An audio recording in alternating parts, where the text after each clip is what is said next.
Foreign funding के पैसे सिर्फ और सिर्फ पीटीआई अकाउंट्स में नहीं आए, शौकत खानम हॉस्पिटल में भी जो गबन हुए हैं उसमें भी जो फॉरेन फंडिंग आई है, और फिर उसमें फिर इनकी बहन साहबा ने जिस तरह अमेरिका में प्रॉपर्टीज परचेज की, जो बाद में इन्होंने एमनेस्टी में दिखाई, जिस एमनेस्टी के लिए इमरान खान कहता था ये चोरों डाकुओं के लिए है, उसमें इसकी बहन ने वो जो चीजें दिखाई हैं, क्या इसकी बहन ने ये साबित किया है कि वो पैसे इसने यहां से बाहर कैसे भेजे थे, वो भी मनी लॉन्ड्रिंग के जरिए गए थे। मैं गुजारिश करता हूं वजीर आजम पाकिस्तान से, मियां शहबाज शरीफ साहब, फौरी तौर पर इन तमाम चीजों को मिलाकर एक हाई लेवल जेआईटी बनाई जाए। जेआईटियां जिस तरह माजी में बनती गई हैं उस तरह की एक जेआईटी बनाई जाए जो कि इमरान खान के इस तमाम 2 नंबरियों की, इन फॉरेन फंडिंग की, मनी लॉन्ड्रिंग की, इन क्रिमिनल ऑफेंसेस की जेआईटी इंक्वायरी करे और जल्द अज जल्द उसको टाइम फ्रेम दिया जाए कि वो जेआईटी फौरी तौर पर अपनी रिपोर्ट पेश करे। तब तक अगर आप उसको गिरफ्तार नहीं करते तो कम से कम उसका नाम ईसीएल पे डालें। और हम इलेक्शन कमीशन ऑफ पाकिस्तान से कहते हैं कि बराए मेहरबानी फौरी तौर पर जो जजमेंट आपने रिजर्व की हुई है फॉरेन फंडिंग केस जो 8 साल से पेंडिंग है उसका नतीजा दिया जाए। आज मैं देख रहा था पीटीआई के रहनुमा क्या बोल रहे हैं, जो उनके ट्वीट्स या उनके जो प्रेस कॉन्फ्रेंस वो क्या कर रहे हैं कि जी पहले पीपुल्स पार्टी और नून लीग के भी फैसले सुनाए जाए, फिर ये फैसला उसके साथ सुनाया जाए। ये कौन से कानून में, अदालत में होता है जी?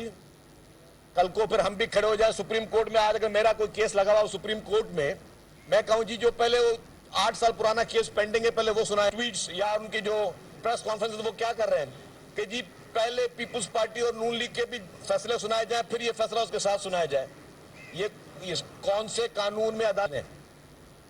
कोई इस तरह की बात कहता है कि सबके केसेस साथ सुनाए जाए। ये पीटीआई आज भी नहीं कह रही कि इन्होंने चोरी नहीं की, डाका नहीं डाला। ये बोले जी दूसरों के हम तो होंगे खराब, लेकिन दूसरे भी खराब होंगे। जब भी इलेक्शन कमीशन की मर्जी है, जिसका जजमेंट पहले सुनानी चाहिए सुनाए, हमें कोई एतराज नहीं है, लेकिन ये मंतक पाकिस्तान की में किसी जगह पर मौजूद नहीं है। वरना आज मैं कह सकता हूं कि शहीद जुल्फकार अली भुट्टो साहब का जो रेफरेंस पेंडिंग है सुप्रीम कोर्ट में, जो कि मोहतरम आसिफ अली जरदारी साहब ने जब प्रेसिडेंट ऑफ पाकिस्तान थे उन्होंने रेफरेंस भेजा था, जब उनका रेफरेंस पेंडिंग है कोर्ट में, तो बराए मेहरबानी पहले उस रेफरेंस का फैसला सुनाया जाए, उसके बाद फैसले सुनाए जाए। क्या ये मैं बात कह सकता हूं? हमारी अपील तो हमेशा ये रही है। क्या कोर्ट मेरे कहने पर यह बात मानेगी? क्या ये कोई जेन्युइन एक्सक्यूज है कि कोई और फैसला ना सुनाया जाए? तो हम ये कहें कि किसी का भी आज जो पिटिशन डालते हैं, पिछले 1 महीने में जो पिटिशन डली है उनमें सारे फैसले रोक दिए जाए। पहले जो पुरानी पिटिशन है, जो आपके पास 15 साल पुराना केस है, पहले वो सुनाए फिर ये सुनाए। इस तरह के कानून पाकिस्तान के आईन या कानून में कोई गुंजाइश नहीं जो पीटीआई मुतालबा कर रही है। खैर, पुरजोर अल्फाज में हम अपील करते हैं इलेक्शन कमीशन ऑफ पाकिस्तान से कि बगैर किसी खौफ के, बगैर किसी डर से, बगैर किसी दबाव के फौरी तौर पर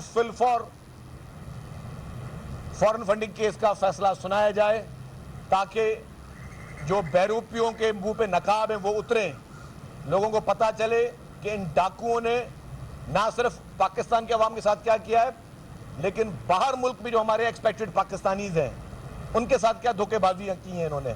ये पैसे कहां कहां पे इस्तेमाल होते रहे हैं, ये किस किस एक्टिविटीज में इस्तेमाल होते रहे हैं। जो शख्स साल का 1 लाख रुपए टैक्स भरता हो वो इतना बड़ा लाइफस्टाइल अफोर्ड कर सकता है? ये सारे फॉरेन फंडिंग के पैसे थे जिसमें ये लाइफस्टाइल भी बन रहे थे।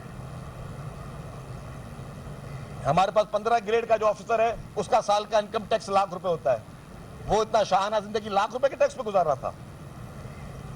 इस बहरूपिये के चेहरे से ये मास्क उतरना चाहिए और मैं दोबारा अपील करता हूं कि फौरी तौर पर इसका नाम ईसीएल में डालें, इसके हवालियों का नाम ईसीएल में डालें और फौरी तौर पर जेआईटी तश्कील दी जाए। ये मेरी अपील है प्राइम मिनिस्टर ऑफ पाकिस्तान से।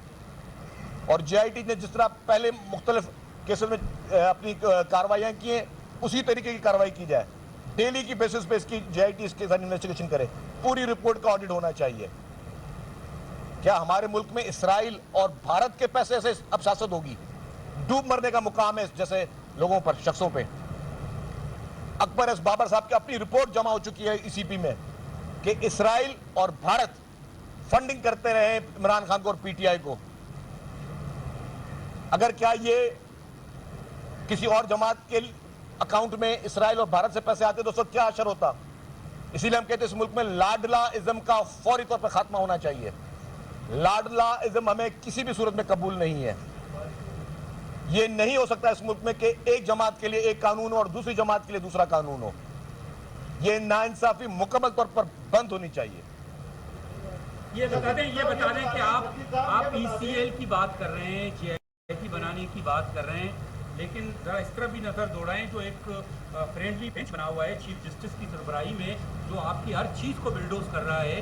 कल वो उस बेंच के सामने जाएंगे तो हर चीज आपका बिल्डोज होगा, क्योंकि देखिए जी, अवाम के सामने रिपोर्ट आनी चाहिए, अवाम के सामने चीजें क्लियर होनी चाहिए, फिर अदालत जो भी फैसला करे। हम ना कभी इलेक्शन कमीशन को किसी प्रेशर में डालना चाहते हैं, ना किसी अदालत को किसी प्रेशर में डालना चाहते हैं। हम सिर्फ एक बात चाहते हैं कि इंसाफ का तकाज़े इस मुल्क में हर शख्स के लिए इक्वल होने चाहिए। इस मुल्क में लाडला इज्म का फौरी तौर पर खात्मा होना चाहिए। अगर जेआईटी